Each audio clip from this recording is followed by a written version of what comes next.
improved or until they change their mindset. C'est pratiquement sur le plan général les mêmes mots qui rongent différentes fédérations à travers le continent africain. En tant qu'ancien international footballeur, vous regardez à la loupe, vous connaissez certainement toutes ces réalités. Qu'est-ce que vous pouvez aujourd'hui dire aux dirigeants des différentes fédérations sur le continent africain? Semble-t-il aujourd'hui, c'est prouvé à suffisance que ce sont ceux-là qui sont à la base de beaucoup des régressions du football. Mais il y en a d'autres également qui font l'unanimité, qui excellent quand même en cherchant à mieux faire au sein de leur fédération, dans la gestion. I came from Cameroon and I spoke to the people in Cameroon and they said to me this problem with Etu. Il rappelle qu'il était au Cameroun hier et qu'il a eu l'occasion Real d'échanger avec beaucoup de gens au Cameroun. Et Inter Milan. il y avait un consensus pour dire que Samuel Eto'o est un des plus grands joueurs de sa génération. Comment se fait-il que les gens de la fédération camerounaise ne fassent pas appel à quelqu'un comme lui pour les conseiller, pour les guider, pour leur donner la marche à suivre pour organiser la fédération? Il parle de Roger Milla, il a même dit c'est une icône africaine du football. Comment se fait-il que Roger Milla n'est pas plus impliqué dans le football du Cameroun? Voilà, c'était les interrogations qu'ils ont eues hier. Et il dit c'est la même réalité dans tous les clubs. Il dit que lui, il a joué à Manchester United.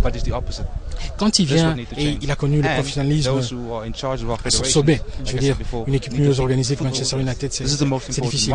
Il dit, lui en tant que professionnel, quand il vient jouer pour l'équipe nationale, il s'attend à avoir le même type d'organisation. Parce que c'est comme ça que le football fonctionne. Mais il trouve quelque chose qui n'a rien à voir, à l'opposé même de l'organisation. Ça n'a même pas de nom. Et il dit, et finalement, il rappelle que ce qu'il disait tout à l'heure, que la seule issue possible, c'est que les dirigeants soient orientés football, qu'ils pensent football. C'est pour ça qu'il fait référence beaucoup aux joueurs, aux anciens professionnels, parce que ont connu le football dans tous ses aspects. Ils vivent le football, ils savent ce qui est bon pour le football. Donc ils seraient les meilleurs conseillers possibles. Et qu'on arrête de mettre à la tête de notre fédération des gens qui sont là, d'après lui, souvent pour l'argent, et qui restent en place pour bénéficier des largesses de la fédération, et qui sont absolument pas concernés par le développement du football. Il dit quand on arrivera à changer ces mentalités-là, quand on arrivera à responsabiliser les dirigeants et à leur donner vraiment l'amour du football. Il a relevé ça à plusieurs reprises. Quand on leur donnera, quand ils auront vraiment l'amour du football, alors les choses changeront en Afrique. Making the team successful, then you'll have success. But if the first thought is how much money can I get as long as I stay in this job, then we're going to struggle for a very long time. Vous aurez certainement compris qu'on ne va pas s'éterniser ici avec Quinton Fortune, il a beaucoup à faire. Mais on termine avec cette dernière question. Certainement, ça va intéresser la population congolaise. Ça concerne la participation de la RDC à la Coupe d'Afrique des Nations. En tant que connaisseur, il va nous faire sa lecture particulière, d'autant plus qu'il nous a fait savoir qu'il a suivi la compétition du début jusqu'à la fin. Quinton, dites-nous, quelle lecture, qu'est-ce que vous avez vu au sein des Léopards? Oh, it's been a long time that the DRC come back to African Nations.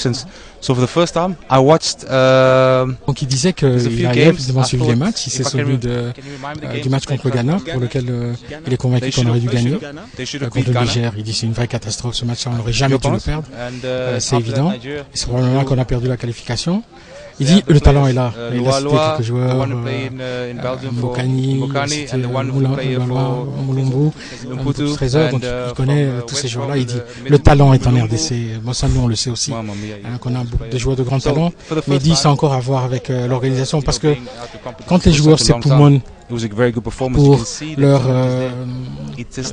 l'argent, les primes, quand ils s'époumonent pour l'organisation, pour les maillots, pour les terrains, pour les hôtels, quand ils ont fini de se battre pour tout ça, ils sont fatigués. Ils arrivent sur le terrain, ils ont juste pas envie de jouer. Tout simplement, je veux dire, ils ont leur esprit complètement chamboulé. Et donc, c'est encore un appel à la fédération et aux gens de l'encadrement du football d'aimer les joueurs, comme il dit, parce que, comme il dit, it's about players. C'est au sujet des joueurs. C'est les joueurs qui sont au centre qui devraient être au centre des préoccupations d'une fédération. Et là, ici, je généralise pour ne pas les nôtres, mais dire que oui, les sensibilités, mais dire que c'est remettre les joueurs au centre des préoccupations des uns et des autres, avoir l'amour du jeu et leur donner tout ce qu'il faut, et vraiment être dédié à ce qu'ils aient les meilleures conditions possibles pour jouer. You're ready, your mind is so from what I've seen from the Congolese team, the talent is there. I know there's many players I've seen, the talent is there. It just takes, like I said, good organization.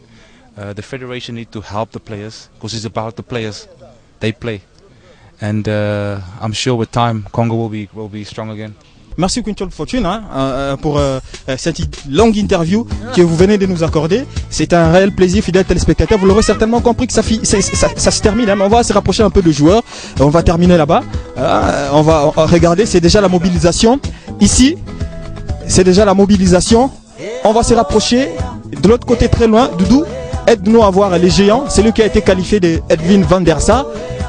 Camarade, bonjour. Bonjour. Boni. Babengo van der Sar, Orgueil et Mati. Bon, et Mati, c'est parce que Aza parmi grand respectant le football, on est pas poussant là, na komati na bois, via au là, on est pas bêta. Comment on a? Juste Nsaka. Juste Nsaka. Merci. Voilà, fidèles téléspectateurs, c'est comme ça. Hein. C'est avec cette photo de famille qu'on va clôturer. Doudou, tourne-toi. Moi aussi, on va voir comment est-ce que cette photo va faire. C'est avec cette photo de famille. Hein. Regardez, ces jeunes gens. C'est une photo à immortaliser. Hein. Ça n'arrive pas tous les jours. Une photo avec Quinton Fortune. Et regardez, c'est comme ça que ça se passe ici en République démocratique du Congo. C'est un réel plaisir pour moi également d'être à la présentation de ce premier numéro de votre magazine en 2013. Prenons ces rendez-vous avec une autre occasion. On va cette fois-là chercher à en savoir un peu plus sur cette école en échangeant beaucoup plus avec son initiateur, et bien sûr Jean-Marie et Kaniki. Jusque-là, portez-vous bien, restez surtout fidèles au programme des Télé 50.